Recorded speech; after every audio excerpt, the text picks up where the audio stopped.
Hi hello friends, ಎಲ್ಲರಿಗೂ ನಮಸ್ಕಾರ. ಇವತ್ತು ನಮ್ಮ ಮನೇಲಿ ಏನು ಸ್ಪೆಷಲ್ ಅಡುಗೆಗಳು ಅಂತ ಅಂದರೆ ಗರ್ಗರಿಯಾಗಿರುವ ಕಡಲೆಬೇಳೆ ಸಬ್ಬಸಿಗೆ ವಡೆ. ಸೂಪರಾಗಿರುತ್ತೆ, ಘಮ ಘಮ ಅಂತಿದೆ ಮನೆಯೆಲ್ಲ. ಅದ್ರ ಜೊತೆಗೆ ಮಾಡಿರೋ ಅಂಥದ್ದು ಸಬ್ಬಕ್ಕಿ ಹಾಲು ಖೀರು. ಇದು ಬಿಸಿಲು ಟೈಮಲ್ಲಿ ತುಂಬ ತಂಪು ಇದು, ಸೊ ಆದ್ದರಿಂದ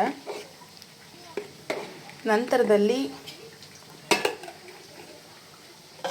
ಮೊಸರು ಬಜ್ಜಿ ಅಂದರೆ ರಾಯ್ತಾ. ಸೌತೆಕಾಯಿ, ಈರುಳ್ಳಿ, ಟೊಮೊಟೊ, ಕೊತ್ತಂಬರಿ, ಹಸಿಮೆಣಸಿನ್ಕಾಯಿ, ಕರಿಬೇವು ಇದಿಷ್ಟು ಹಾಕಿರೋ ಅಂಥದ್ದು ರಾಯ್ತಾ ಗಟ್ಟಿ ಇರಲಿ.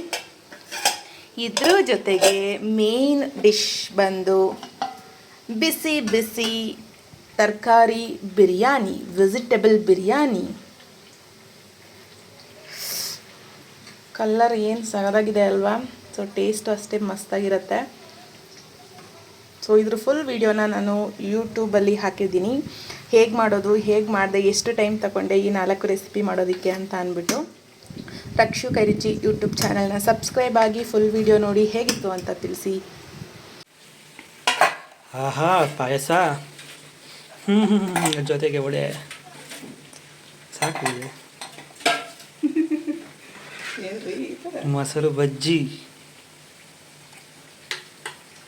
ತಿಂತಾ ಇದ್ರೆ ಇನ್ನೂ ತಿಂದೇ ಇಲ್ಲ ಆಗಲೇ. ನನಗೆ ಗೊತ್ತಲ್ಲ ಯಾವ ರೀತಿ ಇರುತ್ತೆ ಅಂತ.